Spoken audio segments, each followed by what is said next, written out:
अस्सलाम वालेकुम। मेरी आज की इस वीडियो का मौजू है मज़मून निगारी। उम्मीद है मेरी ये वीडियो आपको पसंद आएगी और आप मज़मून के बारे में जान सकेंगे कि मज़मून कैसे लिखा जाए। मेरे इस चैनल को सब्सक्राइब कीजिए ताकि मज़ीद उर्दू के हवाले से मालूमाती वीडियोस आप देख सकें और उर्दू ज़ुबान सीख सकें। जैसा कि आप स्क्रीन पर देख रहे हैं, आज का मौजू मज़मून निगारी है। ये मज़मून निगारी क्या है कि मज़मून लिखना। क्या मज़मून लिखने के लिए किन असूलों को या किन बातों को ज़हन में रखा जाए ताकि एक अच्छा और मेयारी मज़मून लिखा जा सके, और उसके साथ मज़मून की कितनी अक़साम है इस पर भी हम बात करेंगे।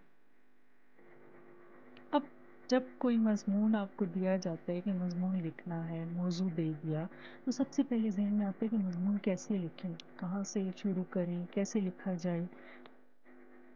तो मज़मून लिखना भी एक दिलचस्प काम है। जैसा कि अगर आपने मेरी पिछली वीडियो देखी होगी तो उसमें हमने कहानी नवीसी पर बात की थी। मैंने आपको कहानी के बारे में बताया था कि दिलचस्प और बेहतर और मयारी कहानी कैसे लिखी जा सकती है, उसके लिए किन असूलों को ज़हन में रखना ज़रूरी है। मैंने आपको वो असूल बताए और कहानी लिखने के लिए एक खाका कैसे तरतीब दिया जाता है वो बताया। तो इसी तरह मज़मून के बारे में आज हम बात करेंगे कि मज़मून लिखना जो है उसके लिए भी कुछ असूल हैं जिनका जानना बहुत ज़रूरी है। मज़मून लिखने के कौन से असूल हैं? सबसे पहले ये कि मालूमात, कि आपको जो मौजू दिया गया है मज़मून लिखने के लिए, क्या आपके पास उसके बारे में मालूमात है? आपके पास उस मौजू से मुतल्लिक ज़रूरी मालूमात का होना ज़रूरी है। आपके ख़यालात और मुशाहिदा भी मालूमात का हिस्सा होते हैं। फिर नंबर 2, तरतीब। मज़मून में तरतीब का होना भी ज़रूरी है, इसलिए सोच कर लिखें सबसे पहले कौन सी बात लिखनी है, उसके बाद कौन सी, और सबसे आखिर में कौन सी बात लिखनी है।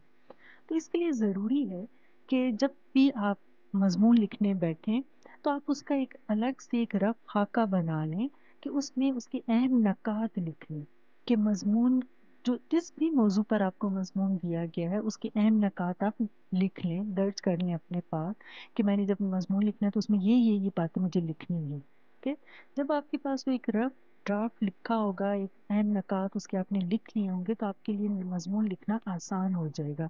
फिर ऐसा नहीं होगा कि आप मज़मून लिख रहे होंगे तो उसमें आपको कोई बात भूल गए हैं, आपने नहीं लिखी, तो वो आपके पास जब आपने अहम नकात लिखे होंगे तो आप वहाँ से आप देखेंगे तो आपको याद आ जाएगा कि हाँ मैंने ये बात तो लिखी ही नहीं, मुझे ये भी लिखना था। फिर नंबर 3, ज़बान की दुरुस्ती।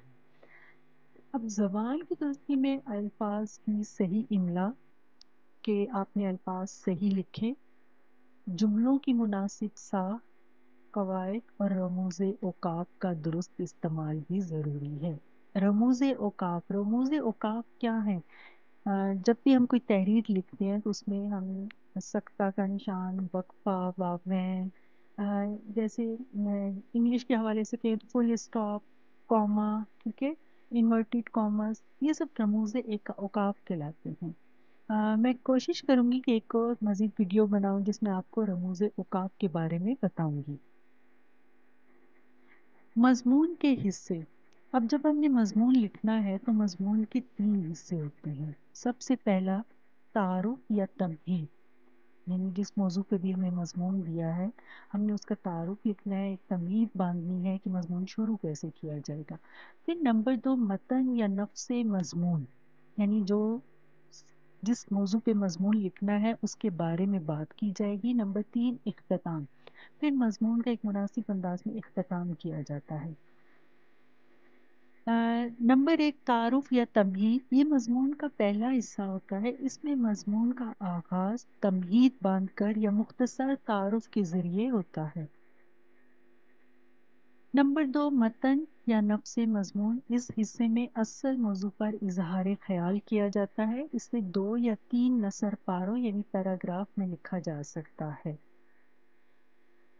नंबर 3, इख्तिताम, ये मज़मून का आखिरी हिस्सा होता है। इस हिस्से में अपनी बात समेट कर मुनासिब अंदाज में आखिरी बात तहरीर की जाती है। अब پہلے میں نے بات کی کہ مضمون لکھنے کے اصول کیا ہیں، اب مضمون کی اقسام، کہ مضمون کی کتنی اقسام ہیں۔ مضمون کی پہلی جو قسم ہے وہ شخصیاتی مضمون، یعنی مضمون کسی شخصیت پر تحریر کیا جائے۔ نمبر 2 معلوماتی مضمون، یہ مضمون کسی خاص معلومات کو ظاہر کرتا ہے۔ اور نمبر 3 واقعاتی مضمون، مضمون کی اس قسم میں کوئی واقعہ بیان کیا جاتا ہے۔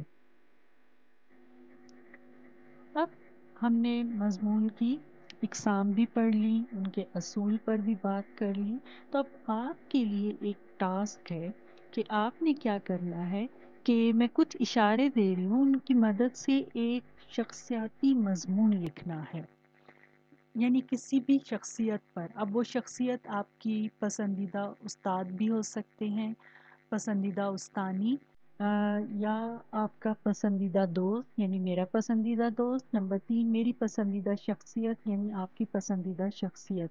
یہ ان تینوں میں سے کسی ایک پر آپ مضمون لکھیں۔ اب مضمون لکھنے کے لیے آپ نے کن چیزوں کو ذہن میں رکھنا ہے، اس کے میں کچھ آپ کو پوائنٹس بتا رہی ہوں، اشارے دے رہی ہوں۔ آغاز میں آپ نے کیا کرنا ہے، یعنی مضمون شروع کیسے کریں گے۔ سب سے پہلے شخصیت کا تعارف کروا لیں کہ آپ کس کے بارے میں مضمون لکھ رہی ہیں، ان کے بارے میں بتائیں گے، آپ اس کا تعارف کروائیں گے۔ پھر خصوصیات، پھر شخصیت کی خصوصیات تحریر کریں گے کہ ان میں کیا خوبیاں ہیں، ان کی وجہ شہرت کیا ہے، کس وجہ سے آپ نے یہ مضمون لکھ رہے ہیں، ان کے بارے میں آپ لکھیں گے۔ پھر اختتام، پھر شخصیت کے لیے اچھے جذبات یا دعا کے ساتھ مضمون کا اختتام کریں گے۔ ایک اہم بات جو آپ نے یاد رکھنی ہے کہ بار بار شخصیت کا نام لکھنے کے بجائے مناسب اسم ضمیر استعمال کیجیے۔ کیا آپ کو پتہ ہے اسم ضمیر کیا ہے؟ سوچیں، نہیں پتہ تو میں اس کے بارے میں بھی بہت جلد آپ کو بتاؤں گی کہ اسم ضمیر کیا ہے۔ تو جناب، یہ تو تھا آج کا ہمارا موضوع، مضمون نگاری۔ میں انتظار کروں گی آپ کے مضمون کا، آپ مضمون لکھیں، ایک مختصر اور جامع مضمون لکھ کر کمنٹس میں میرے ساتھ شیئر کریں۔ میں دیکھوں گی کہ کیا آپ نے مضمون نگاری کے اصول اور اس کی اقسام کو بہتر طور پر سمجھا ہے۔ مجھے اپنی رائے کے بارے میں ضرور آگاہ کریں۔ بہت شکریہ، اللہ حافظ۔